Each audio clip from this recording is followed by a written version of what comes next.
Bonjour à tous, dans cette chronique je vais vous parler de l'album de Stromae. Alors vous connaissez probablement déjà cet album, c'est un des plus gros succès de l'année 2013, mais vous vous demandez peut-être, mais que vient faire cet album dans une chronique mathématique? Et il n'y a pas besoin d'aller chercher très loin pour le découvrir, déjà cet album il s'appelle Racine carrée. Alors il y a tout de suite de quoi éveiller l'esprit d'un matheux, et puis si on regarde plus en détail, on se rend compte que les graphismes de cet album utilisent tous des représentations géométriques, des figures géométriques, des pavages géométriques. Par exemple, on en voit un certain nombre à l'intérieur de l'album. Voilà, j'ai enlevé le disque à l'intérieur pour que vous puissiez les voir. Et puis, toutes les chansons de l'album ont leur propre thème graphique, mais leur propre thème graphique toujours basé sur le même principe que l'on appelle la perspective isométrique. Alors, qu'est-ce que c'est une perspective isométrique? C'est ce que je vais vous expliquer dans cette vidéo. Et pour commencer, il faut avoir un cube. Donc un cube, vous connaissez cette figure géométrique, 6 faces, c'est un dé par exemple. Et un cube, si on veut le représenter sur une surface plane, si on veut le dessiner, eh bien il faut utiliser un procédé qui s'appelle une perspective. Voici par exemple deux représentations d'un cube en perspective. Vous voyez ici de ce côté, c'est la représentation la plus classique d'un cube, c'est celle qu'on voit le plus souvent, c'est ce qu'on appelle la perspective cavalière.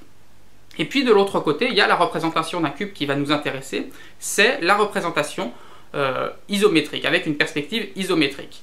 Alors c'est peut-être moins évident sur cette représentation de voir exactement comment est-ce qu'on obtient ça à partir d'un cube.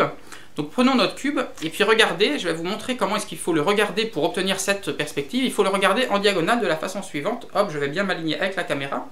Et vous voyez que de cette façon, on obtient un hexagone, donc avec 6 côtés. Et puis ces 6 côtés, cet hexagone, il est divisé en 6 petits triangles. Eh bien, c'est bien la représentation qu'on a juste ici. Donc un hexagone régulier divisé en 6 petits triangles. Alors pourquoi est-ce qu'elle s'appelle la perspective isométrique, cette perspective?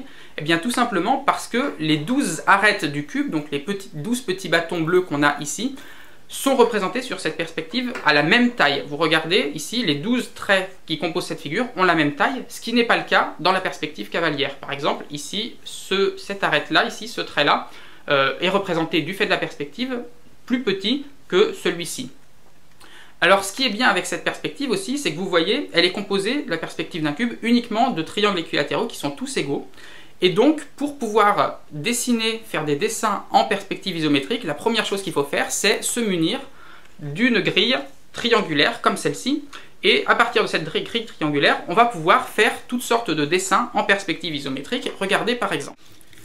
Pour commencer, on peut bien dessiner notre cube sur ce quadrillage. Pour ceci, il suffit de repérer un hexagone, comme ceci, de le dessiner et de tracer les arêtes à l'intérieur qui délimitent les faces. Voici donc un cube en perspective isométrique.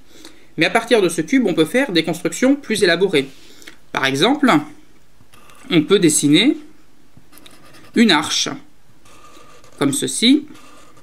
Voici les deux pieds de l'arche, et puis ensuite on rajoute la perspective en lui donnant une certaine épaisseur à notre arche. Voilà donc une construction en perspective isométrique. Vous en avez certainement déjà vu des constructions en perspective isométrique, ça doit vous dire quelque chose parce que c'est une perspective qui est notamment pas mal utilisée dans certains jeux vidéo. Seulement, cette perspective isométrique, elle permet de faire des choses encore plus extraordinaires que ça parce que c'est une perspective qui est idéale pour faire des illusions d'optique. Regardez par exemple la construction suivante. Je vais dessiner de la façon suivante un coin. Donc un coin qui a priori ressemble à celui de notre arche qui est ici.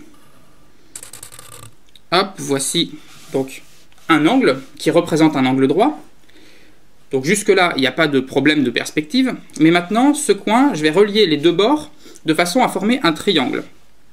Donc pour ceci, je vais relier de la façon suivante.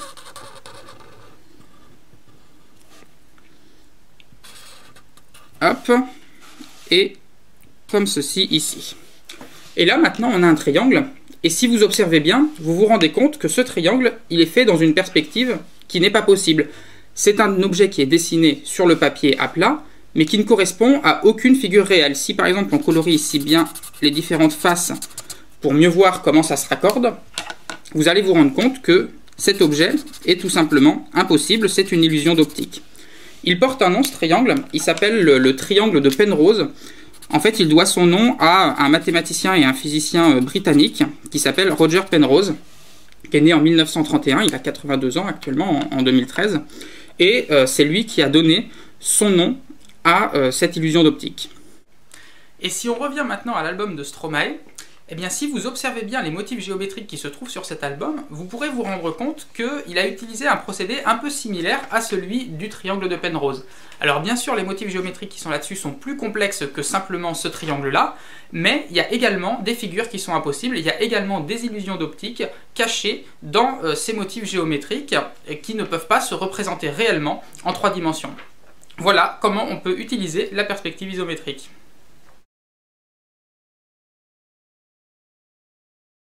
Ah, et puis quand vous en aurez marre de faire des maths, pensez aussi à écouter l'album parce qu'il est génial.